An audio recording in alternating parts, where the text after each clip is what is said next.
yang kukira, pengampunan yang kuterima, kasih Yesus yang abadi mengalir di Kalvari.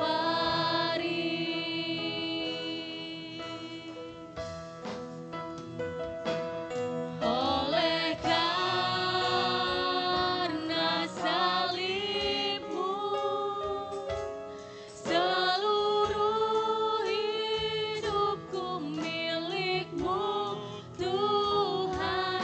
Darahmu sucikanku, kuasa salibmu pulihkanku. Saya undang jemaat untuk bangkit berdiri.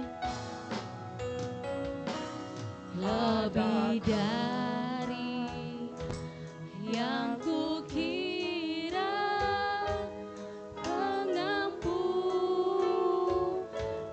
yang kuterima, kasih Yesus yang abadi mengalir di Kalvari.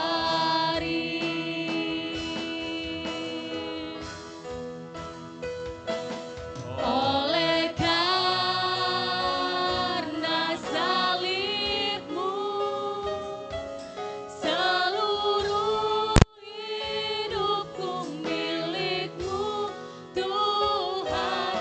Darahmu sucikanku, kuasa salibmu pulihkanku.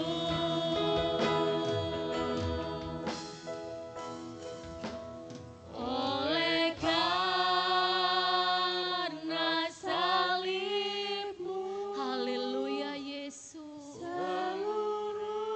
Yesus milikmu, Tuhan. Darahmu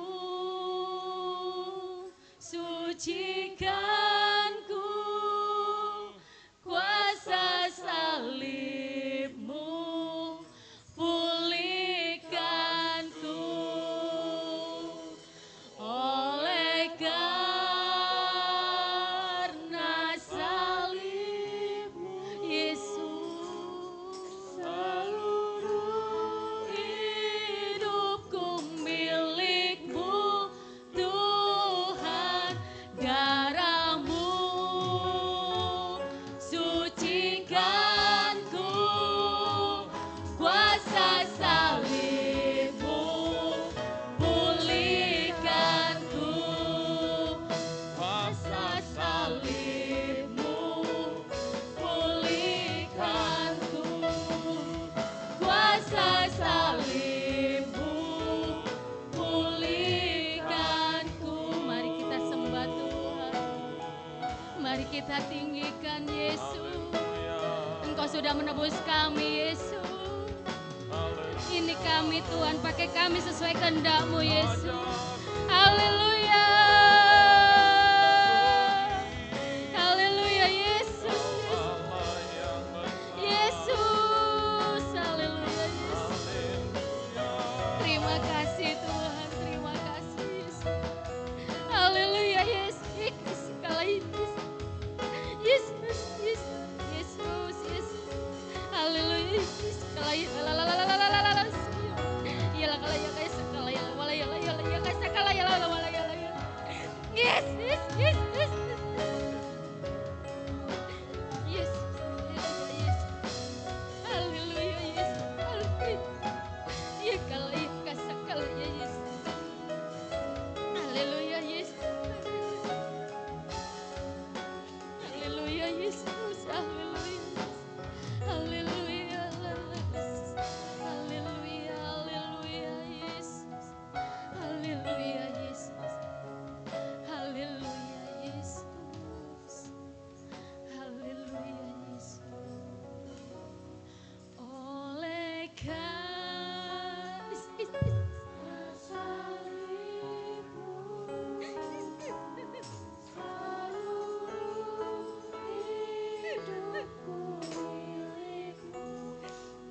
kasih Tuhan Yesus, kami mengucap syukur pagi hari ini kami boleh ada di tempat ini bukan karena kuat dan gagah kami, ini semua karena kebaikan-Mu Tuhan.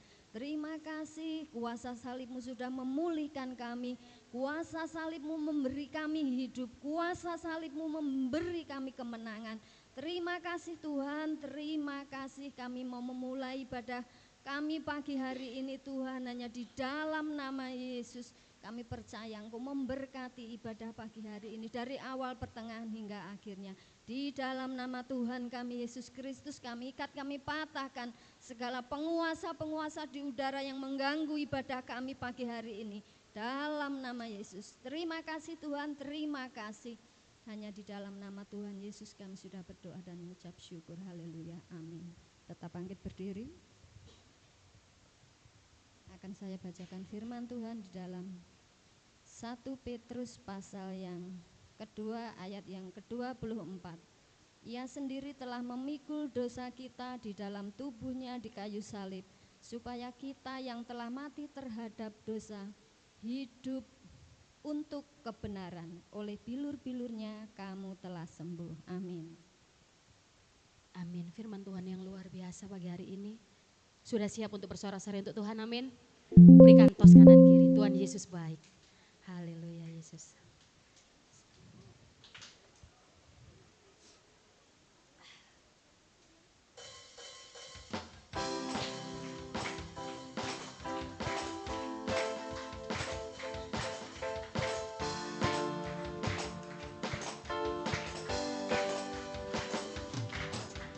Dengarkanlah suara nafiri memanggil semua umatnya. Dari seluruh penjuru bumi datang untuk menyembah Dia.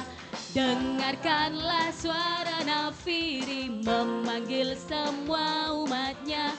Gereja Tuhan bersatu kini mengangkat tinggi panjinya. Bersiap maju janganlah lengah, Yesus Panglima kita. Gunakan semua senjata Allah dalam kuasa Roh Kudus. Api kemuliaannya tercurah dari surga, penuhi kami semua.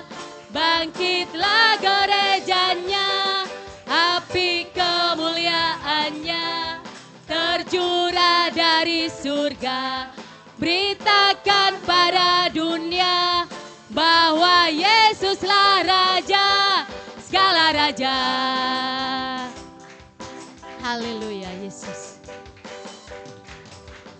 Dengarkanlah suara nafiri memanggil semua umatnya. Dari seluruh penjuru bumi datang untuk menyembah Dia. Dengarkanlah suara nafiri memanggil semua umatnya. Gereja Tuhan bersatu kini mengangkat tinggi panjinya. Bersiap maju janganlah lengah, Yesus Panglima kita. Gunakan semua senjata Allah dalam kuasa Roh Kudus. Api kemuliaannya tercurah dari surga, penuhi kami semua. Bangkitlah gerejanya, api kemuliaannya tercurah dari surga.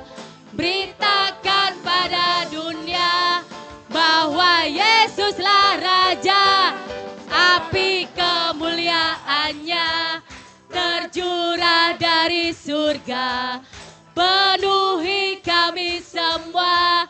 Bangkitlah gerejanya, api kemuliaannya tercurah dari surga.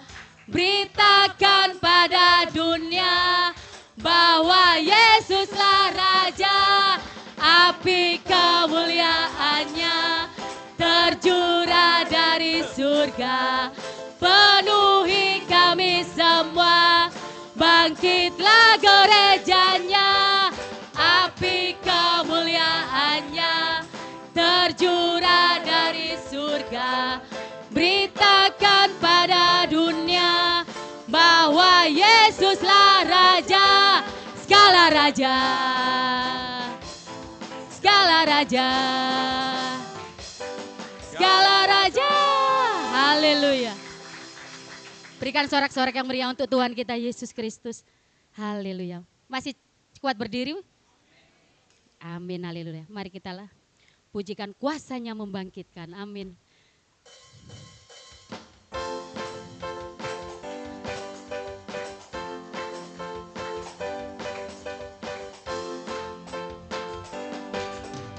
Sangkakala berbunyi, tanda panggilan kudus dari seluruh bumi. Terdengar suara Kristus. Bangkitlah hai tentara Tuhan, kenakan senjatamu. Minyak baru telah dicurahkan, gerejanya dipulihkan, kuasanya membangkitkan, urapan Roh bekerja melanda umat Tuhan. Saat datang menyembah, mukjizat telah nyata, buktikan Yesus Raja. Sekarang ini waktunya, majulah hai pemenang, kuasanya atas kita membangkitkan.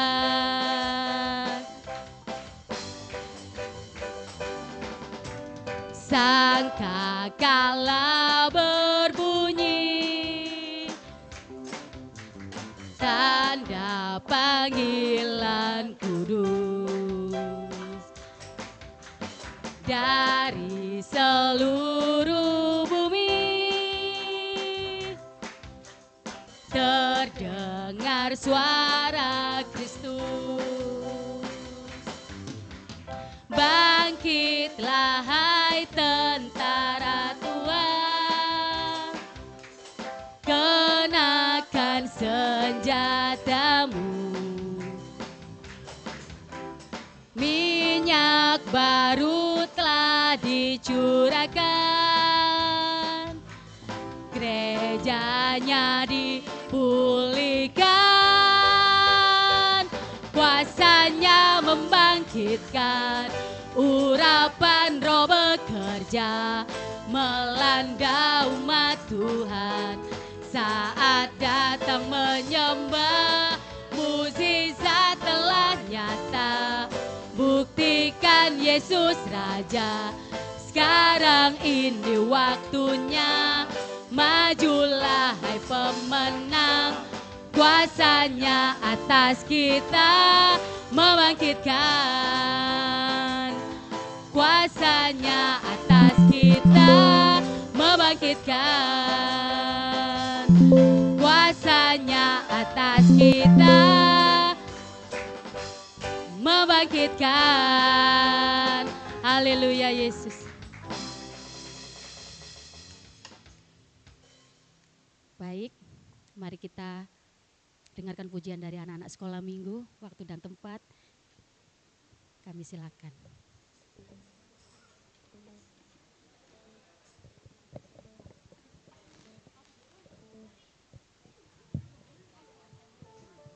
Oh iya.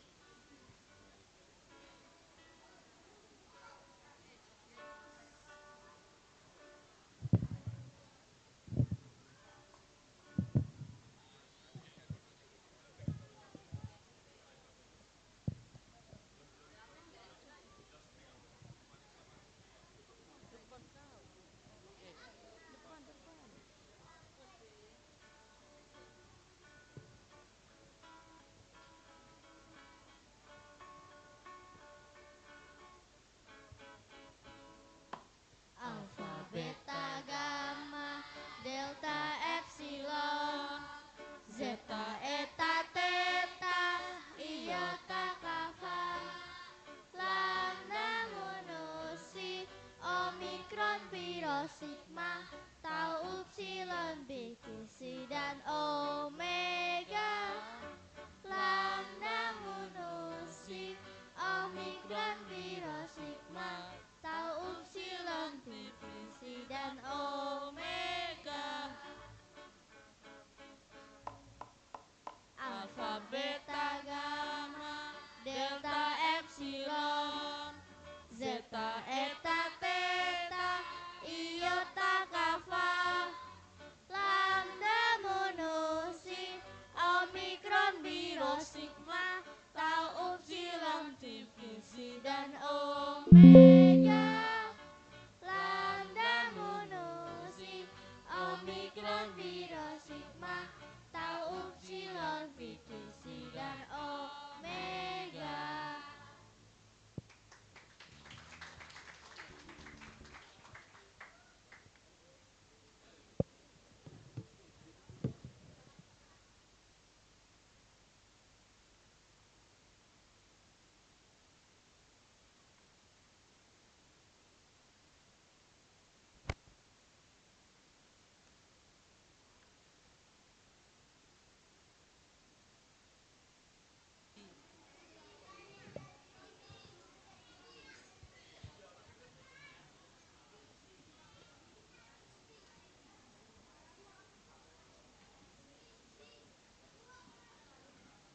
Haleluya Yesus.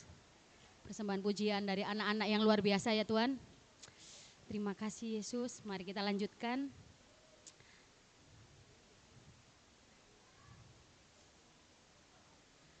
Kita pujikan anak Allah Yesus namanya. Haleluya Yesus.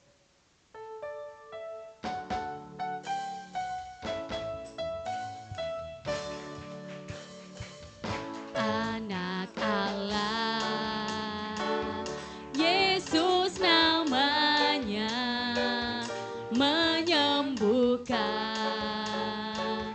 menyucikan, bahkan mati, tebus dosaku, kubur kosong membuktikan Dia hidup. Allah Yesus namanya, menyembuhkan, menyucikan, bahkan mati, tebus dosaku, kubur kosong membuktikan Dia hidup. Sebab Dia hidup, ada hari esok. Sebab Dia hidup, ku tak gentar, karena ku tahu Dia pegang hari esok. Hidup jadi berarti sebab Dia hidup. Hidup jadi berarti sebab Dia hidup. Hidup jadi berarti sebab Dia hidup. Haleluya. Mungkin ada yang mau menyaksikan cinta Tuhan lagi nih. Sambil menunggu, kita pujikan, kemanakah kami mencari Yesus. Haleluya. Kita siapkan hati kita. Saya undang untuk bangkit berdiri Bapak Ibu.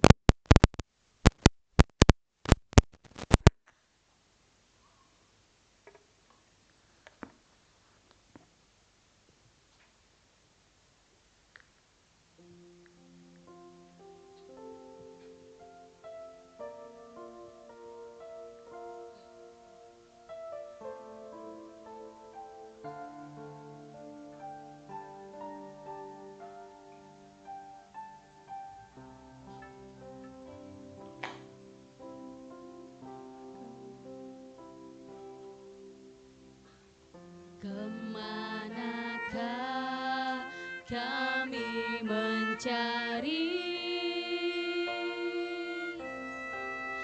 kasih sejati. Kemanakah kami berseru saat badai datang menderu, yang kami tahu hanya Kau yang mampu pulihkan segala sesuatu. Kemanakah kami mencari Yesus? Haleluya Yesus. Kami mencari kasih sejati. Kemanakah kami berseru saat badai datang menderu, yang kami tahu hanya Kau yang mampu pulihkan segala sesuatu. Kami perlukan keajaiban-Mu, kami butuhkan sentuhan tangan-Mu, kami tak dapat jalan sendiri, kami perlukan Tuhan. Haleluya Yesus. Kemanakah kami mencari kasih sejati? Kemanakah kami berseru saat badai datang menderu, yang kami tahu hanya Kau yang mampu pulihkan segala sesuatu. Kami perlu Kau Tuhan. Haleluya Yesus. Haleluya. Kami butuhkan sentuhan tangan-Mu, kami tak dapat jalan sendiri, kami perlu Kau Tuhan.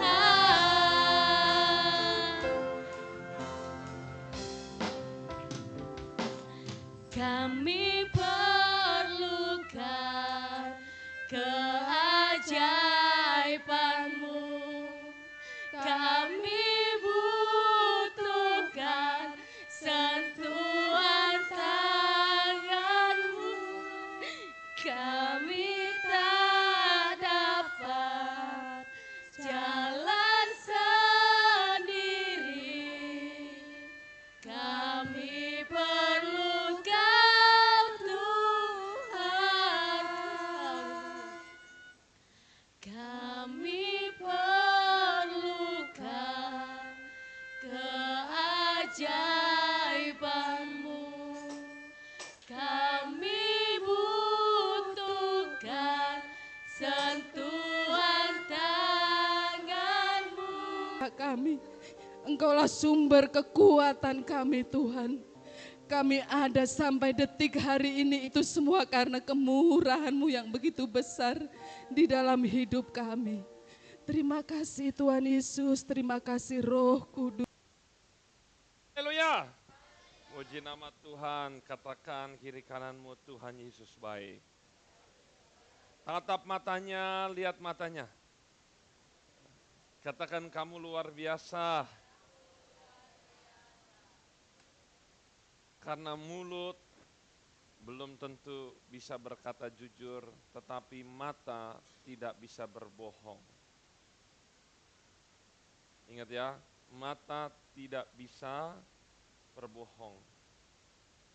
Sejak saya beritahukan bahwa ada karunia yang namanya karunia mengetahui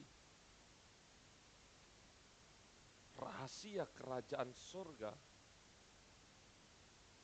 saya rasa kita semua menjadi orang yang sangat beruntung pada saat pagi hari ini. Karena apa yang akan saya berikan kepada Bapak Ibu, benar-benar sesuatu yang rahasia. Tetapi nanti kita lihat ada tahapan-tahapannya.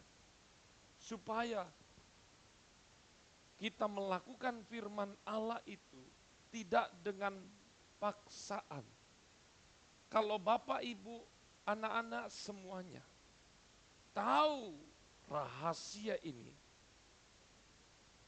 kita tidak akan datang minum. Lihat. Tapi orang sehat, dia tidak akan dipaksa. Apakah seorang yang jatuh cinta, pria menghampiri wanitanya ini, pacarnya ini, dipaksa? Enggak. Justru dilarang, malah dia udah malam ini. Malah kabur. Datang ke pacarnya. Ingat. Masih ingat Bapak Ibu? Yang suka kunjungin pacarnya? Sembunyi-sembunyi, backstreet? Dipaksa apa enggak? Apakah ditelepon sampai berjam-jam dipaksa? Enggak. Kenapa baca Alkitab baru 1 menit sudah ngantuk, berdoa sudah ngantuk, ibadah baru berdiri berapa jam, berapa menit sudah capek. Karena kita melakukan segala sesuatu tanpa mengetahui isi rahasia kerajaan Tuhan. Hari ini kalau kita semua bisa tangkap, saya yakin Bapak Ibu semua yang hadir di sini pulang akan mendapatkan berkat yang dahsyat ini. Ibadah sejati bagian yang kedua. Siap Bapak Ibu? Siap anak-anak? Ada pepatah mengatakan begini, hamba-hamba Tuhan dulu. Banyak berdoa, banyak berkat. Sedikit berdoa, sedikit berkat. Tidak berdoa, tidak ada berkat. Saya mau katakan, ini pepatah yang menyesatkan. Seperti apa? Plot twist. Loh, dipikir Om Jerry berkata ini adalah sesuatu yang harus kita lakukan. Bukan. Ini adalah sesuatu yang menyesatkan. Karena kalau kekristenan didasarkan atas banyak, sedikit, dan tidaknya berdoa, berarti Tuhan kita adalah Tuhan yang transaksional. Transaksi. Jual beli. Padahal isi di Alkitab tidak ada satupun ayat berkata, aku akan mati untukmu kalau kamu menjadikan aku Tuhan. Ada ayat seperti itu. Tidak peduli kita semua itu mau percaya Yesus itu Tuhan, atau mau percaya dia Nabi, ataupun kita menjadi pembenci Yesus, dia enggak peduli. Yang dia pedulikan, dia mengasihi kita tanpa syarat. Mau engkau bukan orang Kristen, enggak ada masalah buat Tuhan. Karena Tuhan tidak serendah itu, harus jual beli. Karena Tuhan punya semuanya. Katakan amin. Jangan merendahkan derajat Tuhan. Kalau engkau cinta, aku juga cinta. Setia, dia tetap setia. Karena dia tidak dapat menyangkal dirinya. Bapak-bapak baca ayat ini semua pria ya. Anak-anak yang cowok, 1, 2, 3. Inilah kasih itu. Bukan kita yang telah mengasihi Allah, tetapi Allah yang telah mengasihi kita dan yang telah mengutus anaknya sebagai pendamaian bagi dosa-dosa kita. Wanita semua, 1, 2, 3.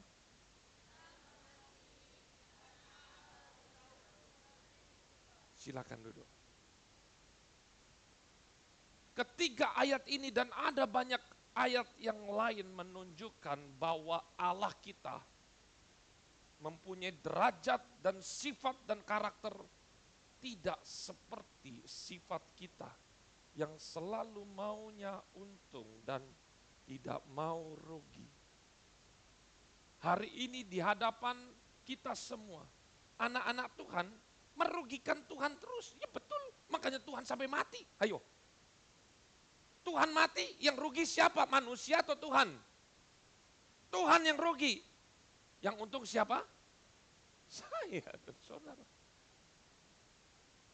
Tapi karena kita sudah ditebus, saya mau katakan jangan suka merugikan orang lain. Minimal kita kurangilah dosa kita supaya kita nggak ngerepotin Tuhan.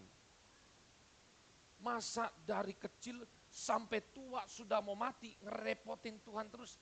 Kalau udah dewasa itu bantulah Tuhan. Bantu pekerjaannya. Karena Tuhan masa mau bayangin Bapak Ibu dari kecil sampai besar. Biasanya nih kalau anak ada anaknya seorang orang tua punya anak 10. Anak 1, 2, 3, 4, 5, 6, 7, 8, 9, 10. Anak 10 biasanya diurus sama anak berapa, sama orang tua atau sama anak yang pertama.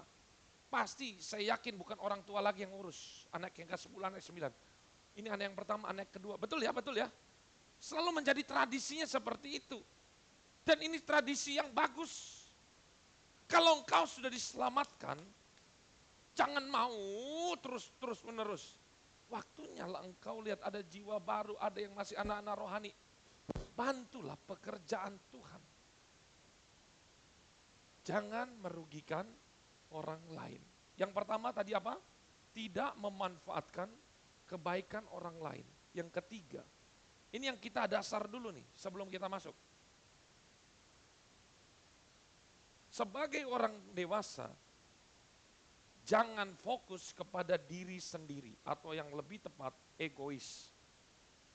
Hanya berpusat kepada diri sendiri, apalagi udah masuk kepada penyakit yang Ibu Gembala bilang narsistik, NPD.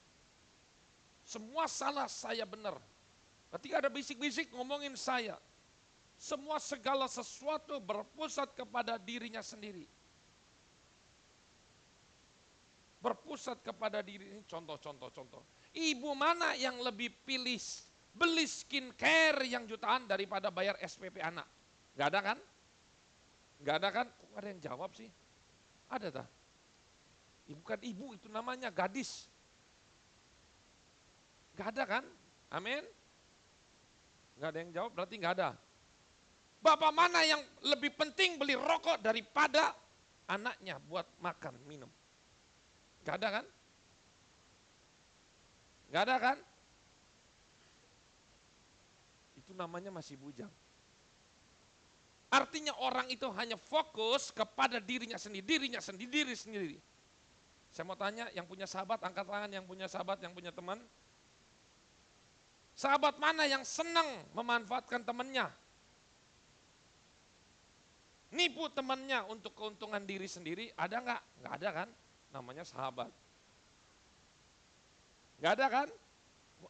Dari tadi kok, ini kok atmosfernya kok dari ibu-ibu, bapak-bapak, kok kayaknya hati bapak ibu, anak-anak semua bersuara, ada gitu.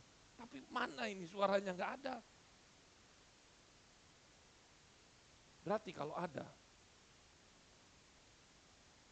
sulit untuk mengetahui kebenaran firman 3 ayat ini. 3 ayat ini tidak akan bisa dimengerti bagi orang-orang yang hanya fokusnya kepada diri sendiri. Mohon maaf. Saya berdoa Tuhan Yesus Roh Kudus bukakan pikiran setiap umat-umatmu yang akan mendengar firman ini. Supaya ketika firman diberitakan, tidak kembali dengan sia-sia. Makan maunya ditraktir, ulang tahun maunya ditraktir, tapi nggak pernah ngasih kado. Ketika diajak jalan-jalan, hotelnya, sampai tuh parkirnya, parkir berapa sih? Sampai tuh masuk toilet, minta tolong dibayarin. Sampai kecil. Benar-benar dia nggak mau rugi. Serius, saya ngomong begini karena saya menemukan faktanya di lapangan ada. Ayo jalan-jalan, ayo jalan-jalan rame-rame. Di mana nginep? Di hotel, di hotel. Akhirnya di jalan-jalan bukan di hotel aja kan ada tempat wisata. Udah tempat wisata, hotel dibayarin, pas masuk, kok kamu, saya nggak punya uang buat masuk ini 20.000, ya udah 20.000. Pas parkir, nggak punya uang, parkir, masuk toilet juga. Masya Allah.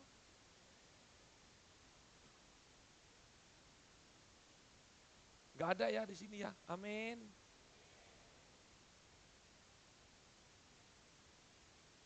Ya ampun, kalau orang model seperti ini, artinya kita mempercepat kedatangan Tuhan Yesus kedua kali. Aduh. Makanya kalau punya sahabat, minimal janjian kalau mau pergi itu. Supaya jangan gegeran. Ini kan mau lebaran nanti mau libur banyak. Kalau mau sama di luar atau sama keluarga, adik yang udah berkeluarga lagi, atau sama teman, itu diomongin di depan. Parkir nanti bayar siapa? Sendiri-sendiri ya. Toilet bayar siapa? Sendiri-sendiri ya. Bensin bagaimana? Bensin patungan. Sampai sedetail itu supaya jalan-jalan kita terasa indah. Tidak makan hati. Padahal makannya babi, tapi dimakan rasa hati. Pahit. Jika konsep berpikir kita selalu mau, pertama, dilayani. Selalu maunya untung, tidak mau rugi. Maka kita adalah anak-anak rohani. Coba next. Matius berapa tuh? Matius 7 ayat 12. Coba kita baca. Semua kita baca 1, 2, 3. Segala sesuatu yang kamu kehendaki supaya orang perbuat kepadamu, perbuatlah demikian juga kepada mereka.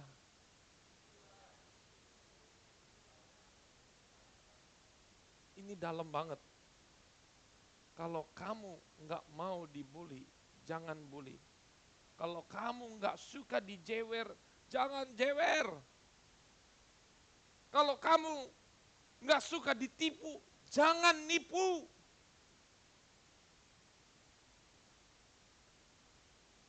Kalau kamu nggak suka diomongin, digosipin, saya mau bilang, jangan gosipin orang lain.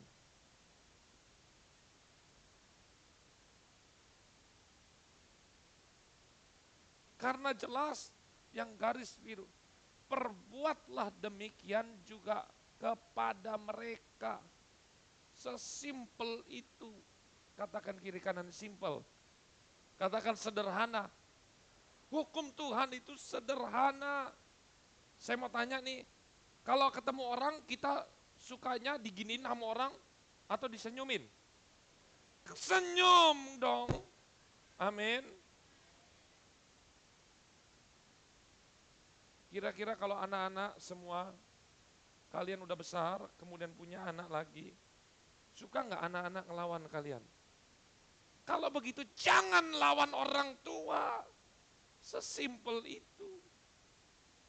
Orang tua kalian kan pernah menjadi anak-anak. Kan nggak suka juga orang tua cerewet, jangan cerewet. Pakailah dengan hikmat Tuhan untuk mendidik anak-anak. Karena anak-anak GPD Kasih harus melahirkan anak-anak keturunan ilahi Yesus Kristus. Saya suka sekali kalau anak-anak GPD Kasih itu pertama tidak menyusahkan orang, justru berprestasi. Jadi kalau ketika kalian itu berprestasi, itu kalian sudah menunjukkan kalian anak Tuhan yang dewasa. Ini baru ayat 1 nih. Perbuatlah demikian juga kepada mereka. Kalau makan nih, prasmanan, terus kita datangnya belakangan, udah habis, jengkel atau seneng. Makanya kalau kita datang pertama, jangan ambil rakus banyak-banyak, habis itu dibuang. Karena kasihan yang di belakang. Boleh nambah lagi. Jadi kita tuh sebelum kita melakukan segala sesuatu, simple, ke toilet aja. Kalau ke toilet kita langsung ketemu emas, senang, sukacita atau jengkel. Jangan tinggalin emas. Tinggalinlah toilet itu seperti kita datang tapi ingat ya, datangnya memang kondisi bersih loh ya. Keluar, datang kita masuk kondisi seperti itu, keluar harus kondisi seperti itu. Amin. Jangan karena toilet aja kita menjadi bukan anak-anak Tuhan. Sesimpel itu. Hukum Tuhan itu simple. Jangan membunuh kalau kamu nggak mau dibunuh. Jangan mencuri kalau kamu nggak mau dicuri. Iya kan seperti itu aja. Jangan berdusta, itu 10 hukum. Ya udah lakukan aja sebenarnya. Sesimpel itu. Lihat di sini. Ayat yang ke-13. Masuklah melalui pintu yang sesak itu. Karena lebarlah pintu dan luaslah jalan yang menuju kepada kebinasaan. Terus, dan banyak orang yang masuk, coba ini terlalu kebesaran, beda laptop, jadi seperti ini. Coba Matius 7 ayat 13, dan banyak orang yang masuk, betul ya, tadi yang saya bilang, masuk melaluinya. Karena saya mau katakan, banyak yang ikut Yesus itu. Tetapi mereka hanya maunya berkat, berkat, berkat, berkat. Makan, minum, kaya, pakai. Saya menjadi ingat, yang ikut Yesus itu ada 5.000 orang baru laki-laki. Belum perempuan, belum anak-anak. Tapi ketika Yesus kasih makan, semuanya bersuka cita. Tetapi ketika Yesus tawarkan untuk memikul salib sebagai keutuhan, menjadi syarat murid Yesus, mereka semua kabur. Maka benarlah firman Tuhan di ayat Yohanes 6 ayat 65. Sebab itu telah kukatakan kepadamu, tidak ada seorang pun yang datang kepadaku kalau Bapa tidak mengaruniakan kepadanya. Ini mengerikan loh. Ayat ini nih sesuatu yang mengerikan positif tapi menjadi sesuatu yang negatif. Kalau orang, artinya apa? Kalau kita tidak dikaruniakan Tuhan untuk mengetahui rahasia kerajaan sorga, maka bolak-balik dibolak, enggak akan mengerti rahasia ini. Orang yang tidak mengerti rahasia kerajaan sorga, maka hasilnya engkau tetap Kristen, tetapi hanya anak-anak. Hasilnya apa? Ketika dikasih salib. Yohanes 6, 6, 6.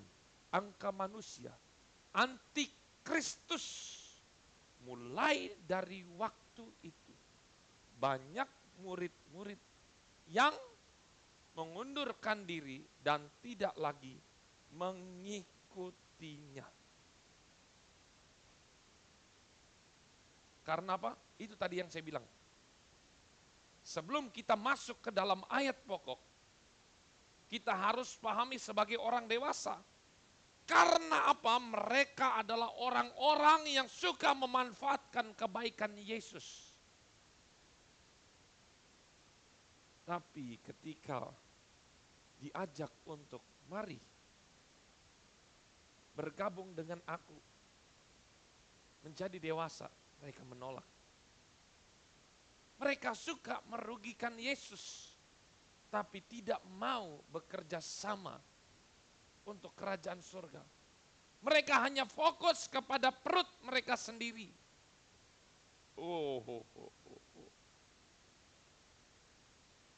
Coba bilang sama kiri kanan, jangan gitu deh ya.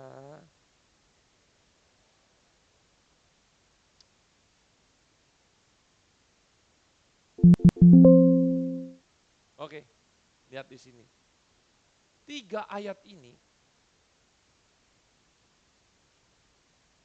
saya mau kasih kesimpulan. Perhatikan baik-baik. Allah mengasihi kita bukan karena kita rajin ibadah. Tadi kita sudah nyanyi berapa lagu? Bukan. Bukan karena kita rajin puasa. Bukan karena kita sudah memberi persembahan, apalagi memberi persepuluhan, sudah pelayanan di tempat ini. Tetapi saya mau katakan, karena Allah sudah memilih kita sebagai anak. Saya tidak harus berkata kepada 3 anak saya, kalau kamu mau makan, minum, sekolah, haruslah kamu kerja dulu sama saya, nanti saya gaji. Ada orang tua di sini begitu? Enggak kan? Enggak. Saya mau tanya, alasan ibu-ibu, engkau ketika anakmu lahir menyusui kenapa? Apakah dia sudah kerja? Minimal dia udah joget TikTok dulu, udah? Alasannya karena apa? Saya mau tanya. Siapa yang paling terakhir nih? Paling terakhir siapa yang punya anak kecil? Mana? Oh, depan. Alasannya apa? Enggak ada alasan. Alasannya cuma satu, karena dia anak. Saya mau tanya, kalau tetangga sebelah gimana? Ya? Datang-datang tetangga sebelah minta makan, ya oke lah sebagai orang Kristen kita kasih. Besok lagi datang, seumur hidup dia datang, bukan makanannya jajan juga, pakaian juga, beliin sepatu, mau. Kenapa? Karena dia tetangga. Iya kan? Kalau di sini ada yang mau, nanti saya setiap hari datang, satu keluarga. Ayo. Meskipun saya ini Bapak Ibu kenal, tapi saya yakin Bapak Ibu akan berat. Pertama datang ketemu Om Jadi, ya Om Jadi silakan masuk makan yang banyak. 2 kali silakan Om Jadi. 3 kali, ya Om Jadi makan. Udah seminggu, ikut makan. Udah 1 tahun, belum 1 tahun. Wih ada Om Jadi, tutup, kunci. Iya kan? Tapi apakah kita berkata sama anak kita, ketemu anak kita bersikap seperti itu? Tentu tidak. Karena kita adalah anak. Ini makanya ini, kalau ini disalahpahami, kalau pikiran kita anak-anak, maka kita akan memanfaatkan, yang tadi itu, memanfaatkan, merugikan, kita hanya fokus, oh kalau begitu mulai minggu depan saya nggak usah ke gereja, saya nggak usah pelayanan, bukan Allah mengasihi kita. Berarti engkau tidak mengetahui isi rahasia kerajaan Allah yang besar dan dahsyat ini. Lihat. Ayat ini saya mau kasih tahu. Nih, ada di dalam Efesus 1. Baca ya, pelan-pelan. Semuanya harus baca. Saya ini enggak buat PowerPoint yang saya munculkan semua ayat. Baik-baik. Saya yakin ayat ini akan keluar menjadi sesuatu yang dahsyat lebih daripada tulisan. Baca semua pelan-pelan, sebab di dalam dia itu siapa? Yesus. Di dalam Yesus Allah telah memilih, kita diganti saya.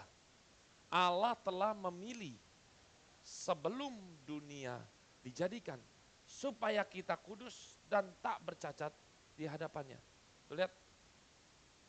Sebelum kita melakukan apapun, Tuhan memilih kita. Tuhan Yesus tidak memilih malaikat. Saya mau tanya, kok Tuhan pilih kasih? Ya, suka-suka Tuhan. Saya mau tanya nih, kalau ada suami istri, dia punya anak, contoh di Alkitab, Yakub punya anak berapa? Laki-laki? Halo? Ada berapa? Ya banyak, tahu. Ada berapa jumlahnya? 12 plus. Saya mau tanya, yang dikasihi siapa itu? Saya mau tanya kenapa Yakub nggak adil? Ya suka-sukanya dia. Mau cinta sama siapa? Mengerti sampai sini? Nggak usah Yakub, yang sekarang anaknya kita udah ada 2, udah ada 3 juga. Ada kita yang jatuh hatinya ke siapa, ya udah nggak tahu. Itu nggak bisa dijelaskan kayak matematika 1 tambah 1. Bukan karena kamu rajin kerja, nggak ngerti. Tapi Allah sudah menetapkan kita adalah orang-orang yang sangat dia cintai sebelum kita lahir. Cuman satu yang amin. Aminnya masih terpaksa. Cuma engkau satu-satunya yang dia cintai. Amin. Baca ayat 5. Dalam kasih. Tuh, stop dulu. Dalam apa? Bukan dalam keterpaksaan. Dalam kasih. Ia telah menentukan saya. Kita digantikan saya. Ayo kita baca. Dari semula. Ingat ya. Ingat. Harus ada ini. Ini mantranya. Karena kita ini harusnya udah dibuang ke neraka. Tapi oleh karena Yesus Kristus dia mati di kayu salib, makanya dia dimasuk. Kita itu menjadi anak-anaknya. Sesuai dengan kerelaan. Allah rela. Dia mati di kayu salib. Allah rela dirugikan. Allah rela dia itu memberikan semuanya, mati sekalipun. Karena Allah menetapkan saya dan saudara adalah anak-anak yang dikasihinya.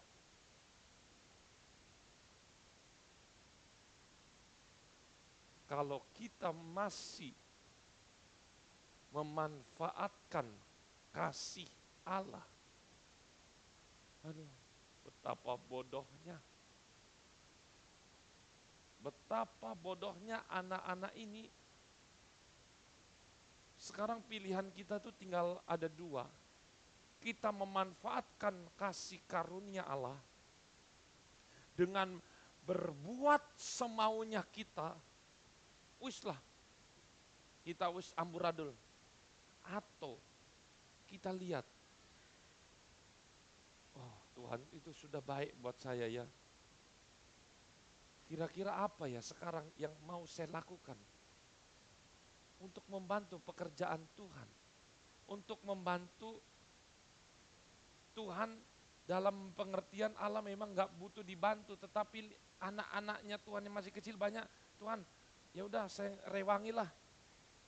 Dia lihat, oh itu calon anak Tuhan itu, anak yang masih kecil.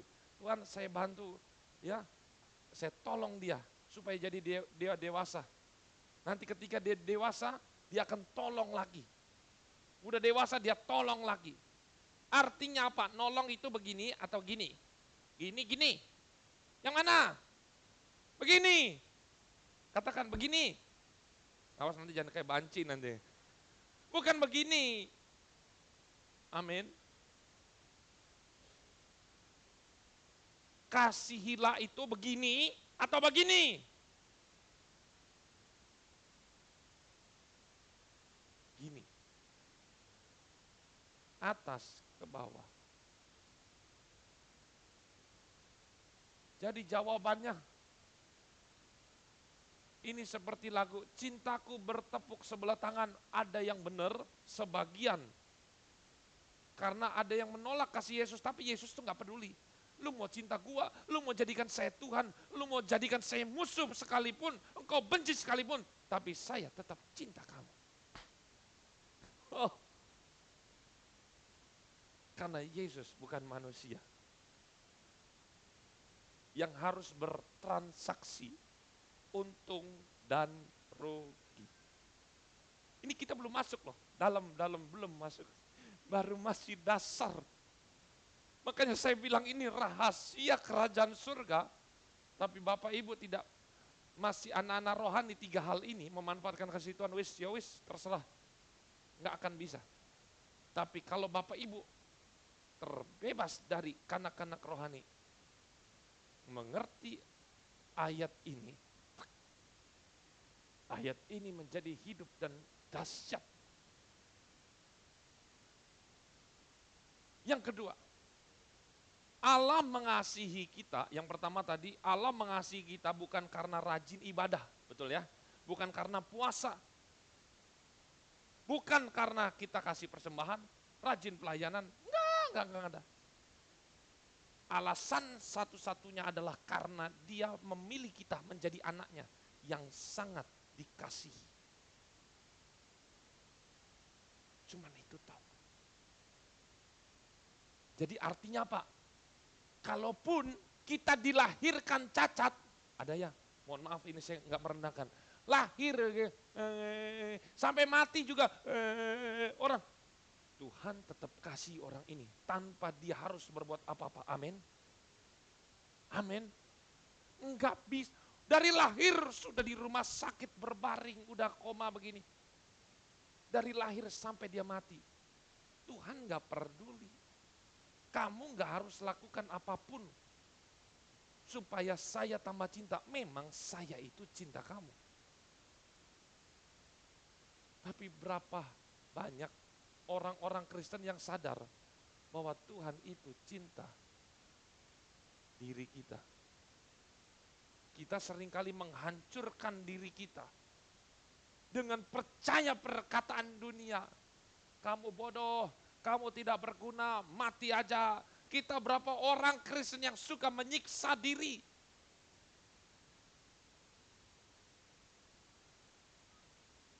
Makanya Tuhan paling benci dengan bunuh diri. Tuhan gak suka dengan bunuh diri. Karena Tuhan sangat cinta sama kita. Saya mau tanya nih, sepasang kekasih kalau kekasihnya bunuh diri, jengkel apa enggak dia? Maunya dia bunuh diri atau dia tetap hidup? Mau hidup dong. Coba tangkap ini. Saya bersyukur ketika dengar firman ini, setengah dari kita sudah masuk di awan-awan surga. Sebentar lagi masuk surga. Jangan, mendarat dulu. Coba katakan kiri kananmu, sadar. Jangan naik surga bilang. Turun ke bumi. Itu diginin aja masih di setengah-setengah. Saya bingung, apakah suara saya kurang kuat atau perlu 4 dimensi. Kalau misalnya nonton film, ceprit gitu kan. Ya mungkin kalau Bapak Ibu mau 3 dimensi deket-deket saya, ada hujan lokal nanti datang. Yang kedua, Allah mengasihi kita karena Allah telah menentukan. Ini ayatnya ya. Jadi yang pertama Allah mengasihi kita bukan karena kita rajin ibadah, Ya, bukan karena apa-apa, karena kita ditetapkan untuk menjadi anaknya. Yang kedua, Allah mengasihi kita karena Dia telah menentukan kita dari semula. Ini jawabannya. 1 ayat 5. Yang ketiga, perbedaan anak dan karyawan itu kira-kira apa Bapak Ibu? Misalnya kita punya, coba siapa namanya tuh? Maju sini, maju sini. Satu, sini maju sini. Satu, ini dua, sini, dua, nggak apa-apa dua. Oke, satunya sebelah sana. Sini. Ini anak saya, ini karyawan. Ya, ini contoh. Ini anak saya, ini karyawan. Ya, anak saya ini yang nggak rajin-rajin amat lah. Betul? Oh iya langsung. Ya nyapu kalau dipaksa disuruh nggak ada inisiatif tapi nyapu dia. Kalau tidur kadang juga harus dipaksa, kadang kalau udah terlalu banyak main ya ketiduran dewe. Mandi juga seringkali jengkelin, seringkali harus disuruh. Masak apalagi dia nggak pernah. Sedangkan ini karyawan, teladan, katakan teladan. Datang pagi-pagi jam 5, pulang jam 5, artinya apa? Dia nginep di rumah saya. Pagi-pagi udah nyapu, ngepel, masak, apalagi? Nyanyi, joget-joget, menyenangkan semua orang satu kampung. Wah, pokoknya segala macam yang baik-baik ada dalam dirinya. Ini karyawan. Pertanyaan saya, ketika saya mati, warisan akan saya kasih kemana? Jawab! Loh, males. Tadi tidur ya. Kasih ke siapa?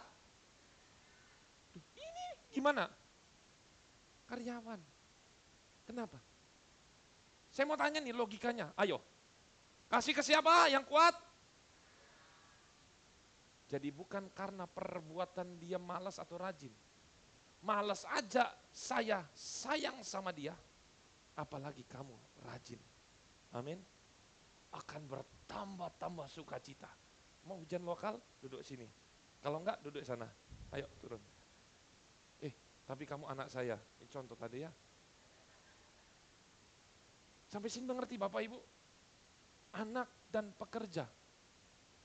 Pekerja itu hanya dapat upah. Selesai cuman sampai situ aja. Ini rahasia yang besar.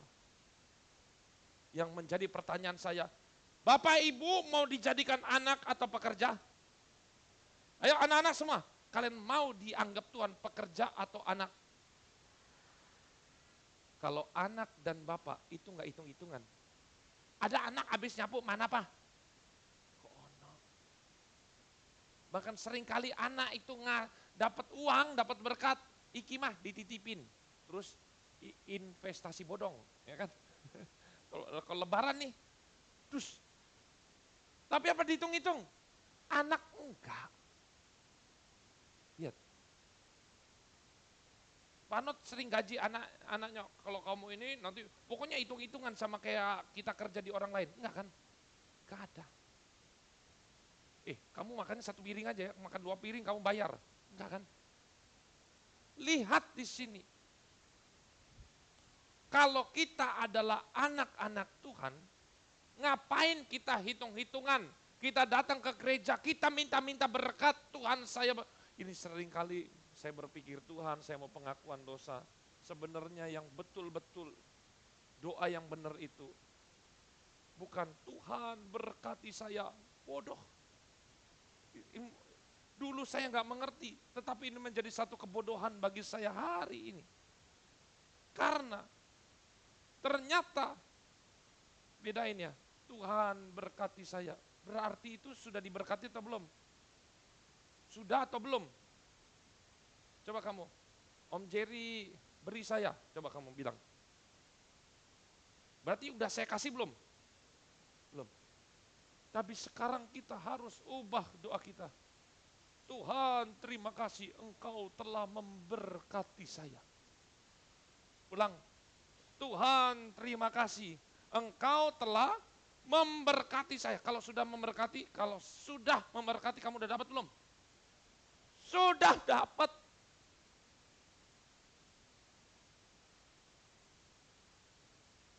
Wah, ini ada ayat ngeri lagi nih. Bapak Ibu lihat.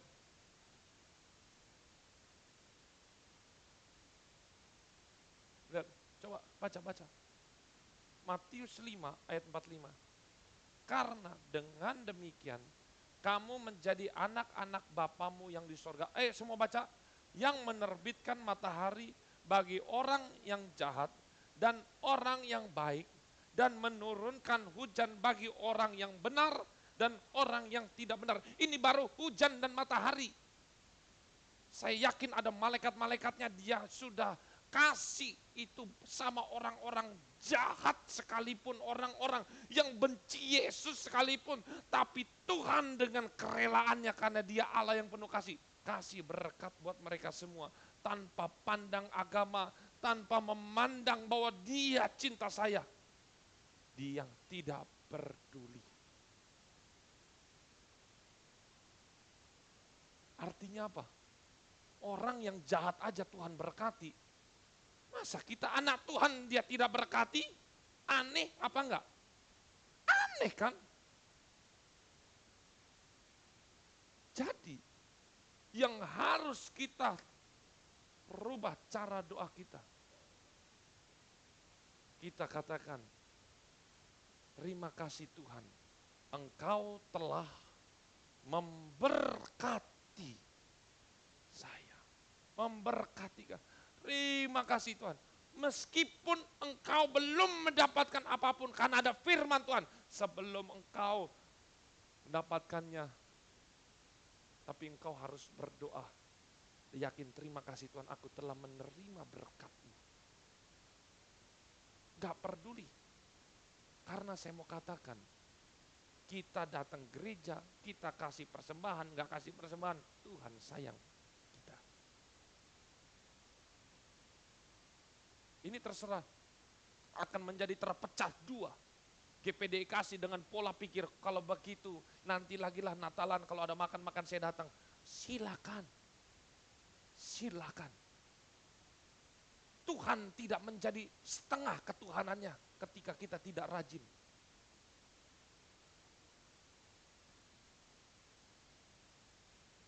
Sejahat apapun, dia tetap mengasihi kita.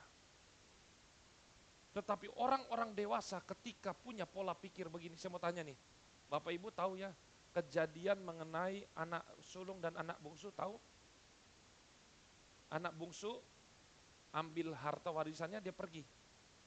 Terus kembali, diampuni nggak sama bapak?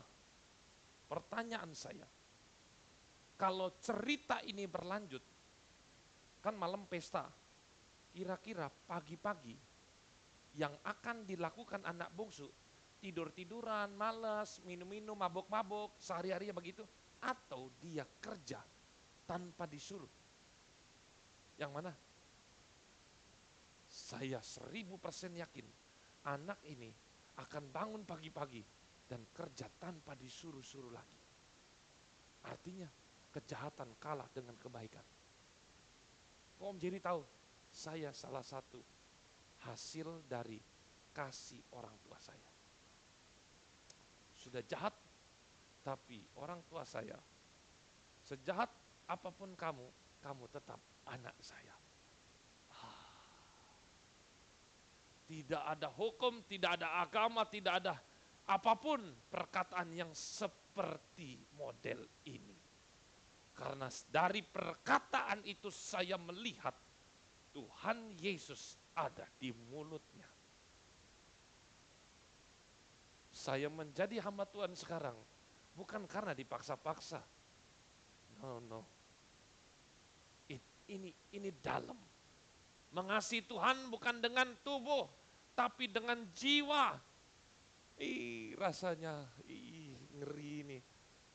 Mainannya udah bukan yang dibawa lagi, ini mainannya sudah benar-benar luar biasa ini. Saya yakin anak bungsu itu pagi-pagi dia akan kerja, sapu, pel, ke kebunnya, pulang-pulang dia pijitin bapaknya. Dia akan ajak ngobrol, Pak bagaimana segala macam. Tapi lihat anak sulung. Orang Kristen yang ke gereja yang hanya minta-minta, transaksional. Mengerikan. Lihat, baca. 1, 2, 3 ayat 28. Maka marahlah anak sulung itu dan ia tidak mau masuk, lalu ayahnya keluar dan berbicara dengan dia. Ayat 29, tetapi ia menjawab ayahnya, katanya apa? Telah bertahun-tahun aku melayani Bapak dan belum pernah aku mendengar perintah Bapak. Tetapi kepada aku belum pernah Bapak memberikan apa? Upah. Upah itu siapa tadi? Pekerja atau anak? Pekerja.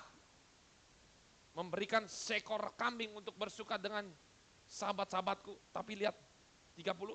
Tapi baru saja datang anak bapak yang telah memboroskan harta kekayaan bapak bersama-sama dengan pelacur-pelacur. Maka bapak menyembeli anak lembu tambun untuk dia. Lihat. Baca baik-baik dan pelan. 1, 2, 3. Kata ayahnya kepadanya, anakku, engkau selalu bersama-sama dengan aku. Dan segala kepunyaanku adalah. Ini rahasia kerajaan sorga. Kita sudah ada di dalam Tuhan, tapi maunya minta. Tuhan, minta apa? Aku sudah kasih kepunyaanku di sorga, aku sudah kasih untuk kamu. Serius, ini serius. Makanya yang belum mengerti nonton YouTube, GPD kasih mengenai berkat, rahasia berkat. Karena berkat bukan hanya makanan dan minuman. Itu rahasia yang saya nggak mau ulang lagi di sini. Artinya apa? Anak sulung mau sembelih domba setiap hari, enggak perlu lagi izin sama bapaknya, itu punyamu, punyamu. Tapi kalau kita nagih-nagih, kita menganggap bapak kita itu adalah bapak yang jahat. Dia bos, bukan bapak. Dia adalah tuan. Dan kita adalah pekerja-pekerjanya. Tuhan tuh gak mau kita menganggap bapak sebagai bos. Punyaku, punyamu.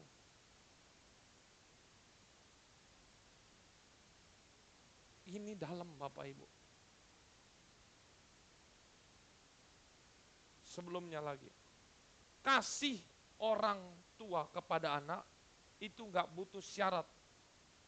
Betul ya? Lebih dahulu mana, Yesus mati atau kita percaya? Yesus mati. Gak peduli kita itu mau percaya atau enggak, tapi tetap Yesus mati. Yesus nggak pernah berkata, aku akan mati tebus dosa. Syaratnya, kamu percaya saya dulu ya. Itu transaksional. Jual beli, syarat. Pakai materai ya. Kita percaya, tidak percaya, ia tetap mati menebus dosa kita. Atau di sini ada, sebelum mau lahirin, lagi lahir, lagi di dalam kandungan, sebelum lahir, nah, ibu akan lahirin kamu, syaratnya kamu nurut sama saya, jangan lawan, begitu? Sudah anaknya belin aja, ibu akan tetap, ayo nak, ya nak, ibu sudah makan belum? Sudah, ya makan apa? Makan kepala ikan. Sampai sebegitu, artinya apa? Sama, dia telah mati, dia telah menjadi miskin. Miskin apa? Yesus pernah miskin di dunia. Supaya kita menjadi kaya. Kaya di dalam rohani.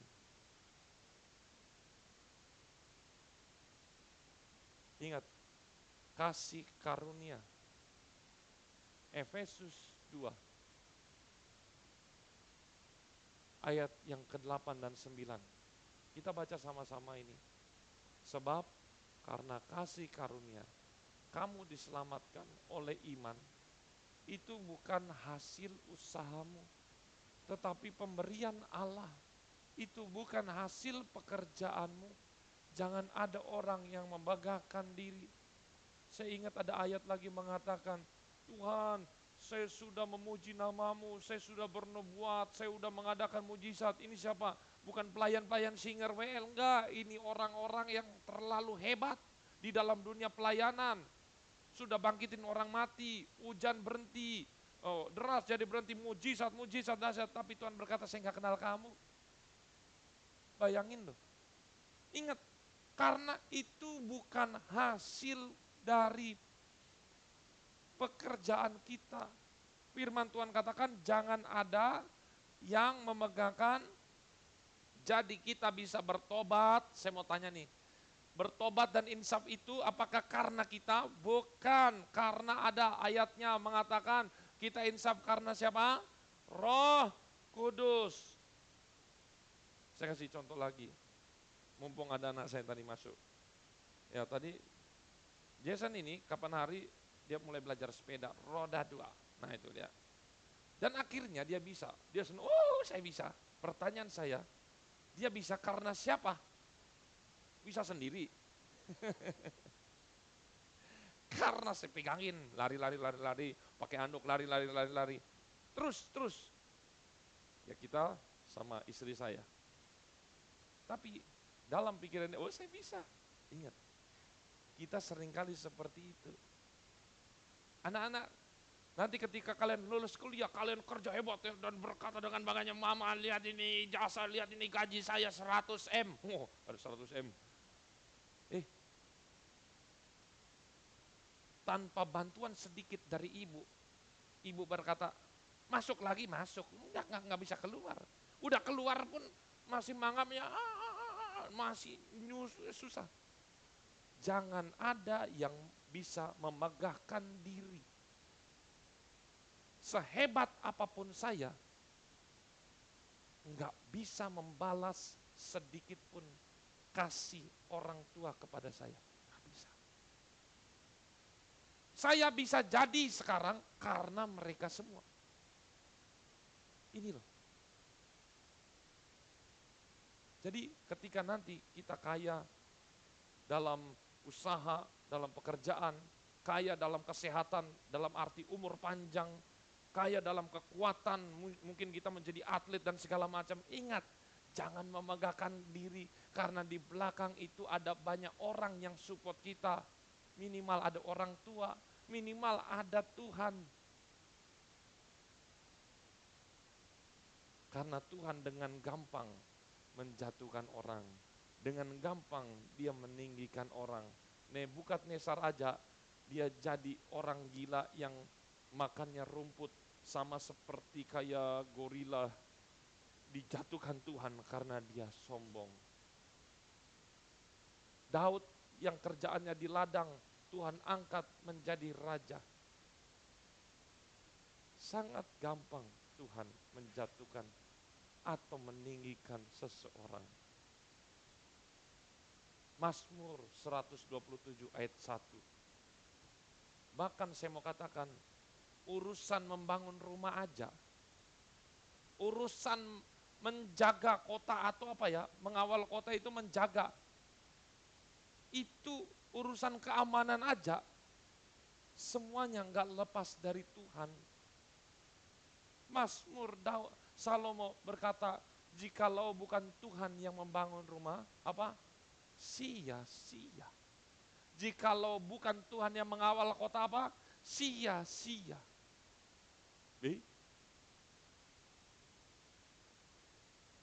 Ini sebagai ayat terakhir. Baca baik-baik ya. Atau siapakah yang pernah memberikan sesuatu kepadanya, kepada Tuhan, sehingga ia harus menggantikannya.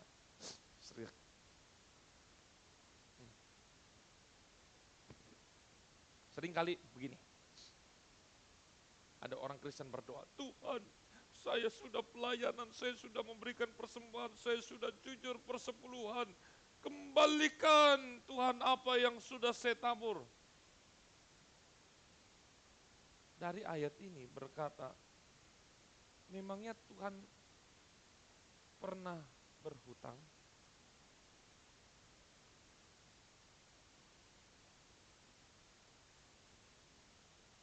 Tuhan tidak pernah berhutang. Dan kita justru yang berhutang sampai kapanpun kita tidak akan bisa bayar hutang kita kepada Tuhan. Sebab segala sesuatu adalah dari Dia dan oleh Dia dan kepada Dia, bagi Dialah kemuliaan sampai selama-lamanya. Jadi kalau kita berdoa, saya ajari bagaimana. Jangan kita berdoa lagi, Tuhan berkati kami. No, no, no, no. Engkau berarti seperti anak sulung yang tidak percaya Tuhan tidak akan berkati. Tapi percayalah Tuhan sudah memberkati. Saya mau tanya, kita ke sini bisa pakai baju putih-putih semua. Saya waktu masuk, saya bilang, orang Kristen itu putih-putih, ya. Bukan karena bajunya putih. Coba ngandelan percaya dah. Ini bukan dari saya dan udah banyak orang berkata, dia bilang orang Kristen tuh kok banyak yang putih-putih ya. Bukan, ini bukan karena pakaian, bukan karena kulit. Ini karena ada yang terpancal di dalam diri kita yang mereka lihat. Jangan sampai orang Kristen kok kayak tuyul ya, kayak setan. Nah, aduh. Yang pertama tadi apa? Terima kasih Tuhan sudah memberkati kami. Yang kedua, dari ayat ini harus semuanya bangun ya. Lihat. Terima kasih Tuhan sudah memberkati kami. Yang kedua, terima kasih Tuhan kalau berdoa sudah meminjami kami. Ini pinjaman dari Tuhan. Ini bukan milik kita. Ini pinjaman dari Tuhan. Dipinjam secara gratis tanpa sewa. Sepatumu itu pinjaman. Handphonemu itu pinjaman. Jantungmu yang kau pakai tiap hari gak pernah berhenti, itu pinjam dari Tuhan.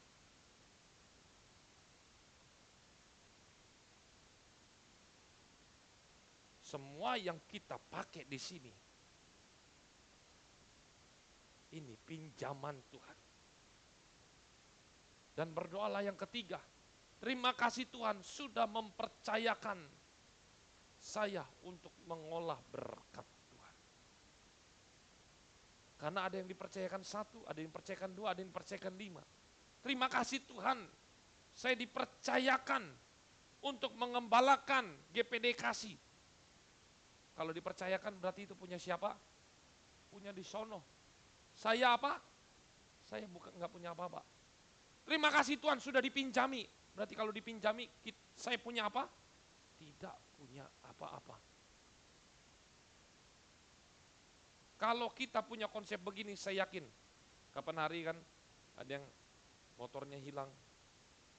Kapan hari lagi misalnya kayak Meka ada yang jatuh sakit. Kita sakit, bahkan kita sampai mati. Kita tidak akan berkata Yesus jahat. Karena kesehatan, kita dipinjami kesehatan oleh Tuhan. Motor, kita dipinjami motor oleh Tuhan. Ojo sombong. Amin.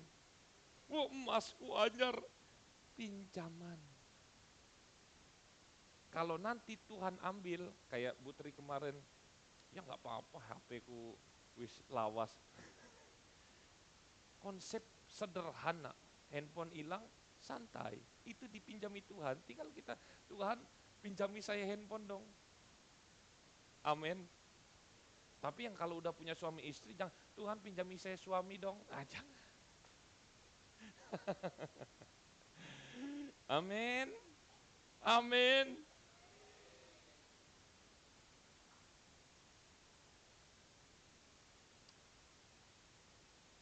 Oleh karena itu, saya mau katakan, anak itu tidak perlu kerja untuk mendapatkan upah.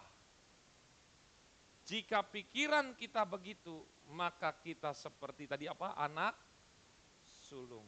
Ingat ya, jangan menjadi yang heboh sekarang, Pertamax, rasa pertalite.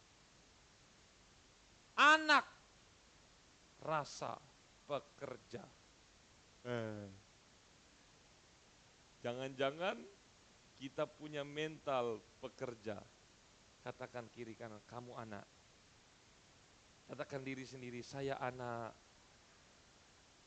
Kalau anak itu, anak yang baik itu udah dewasa, tidak ngerepotin orang tua.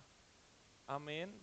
Dia malah membantu pekerjaan Tuhan, ngurus adik-adiknya yang belum Tapi kalau kita menjadi anak-anak rohani ya sudah nggak apa-apa. Biarin aja sampai mati.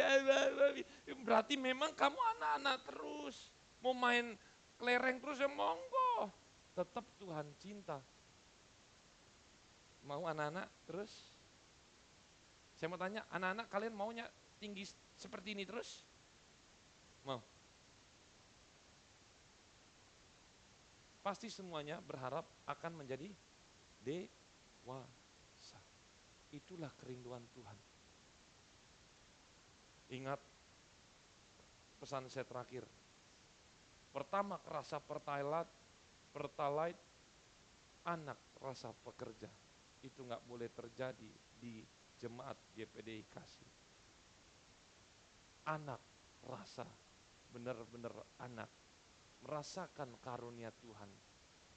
Anak mempunyai karunia, merasakan menjadi satu dengan tubuh dan darah Yesus. Mari kita menyembah Tuhan. Saya rasa hadir Tuhan. Haleluya. Kunahi kundalahi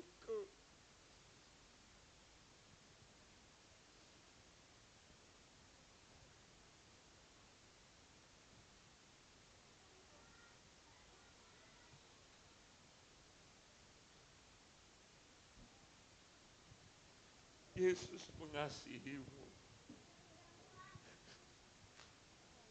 Yesus sangat sayang kepadamu. Jangan ada satu pun di sini yang berkata, Tuhan, kenapa saya lahir begini? No, kau ada pilihan, Tuhan. Kau tidak usah berusaha menyenangkan Tuhan. Tuhan sudah memilih engkau, dari engkau sebelum lahir sekalipun Tuhan sudah pilih.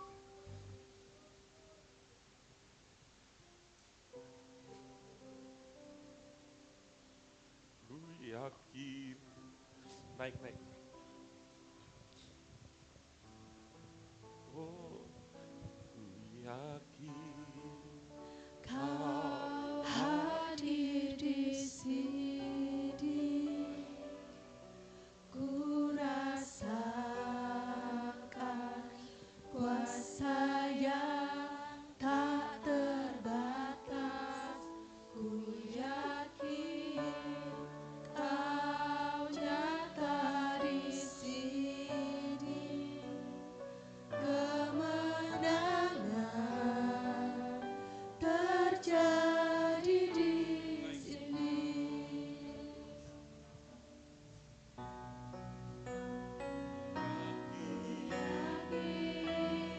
Kau hadir di sini, ku rasakan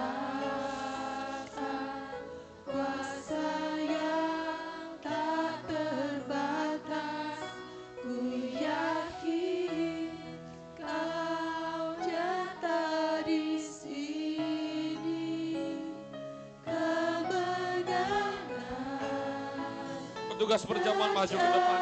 terjadi di sini. Kau hadir di sini, ku rasakan kuasa yang tak terbatas. Ku yakin kau nyata di sini, kemenangan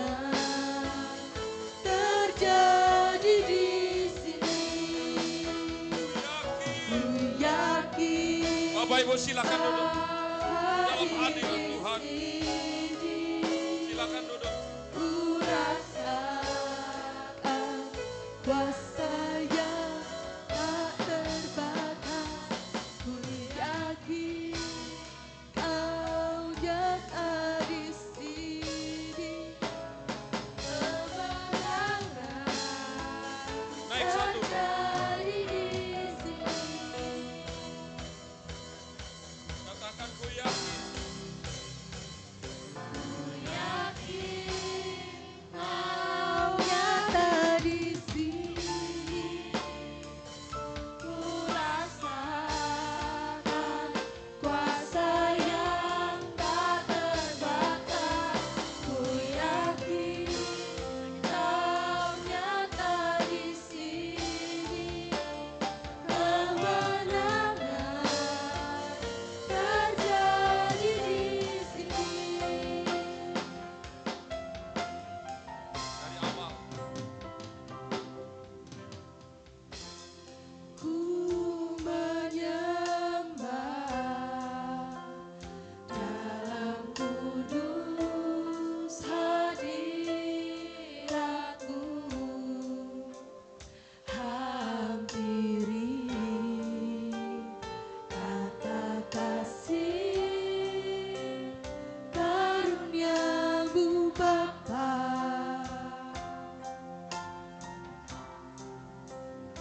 Kekuatan. Kekuatanku hanya dalam hadirat-Mu. Yesus. Yesusku, hanya Kaulah segalanya.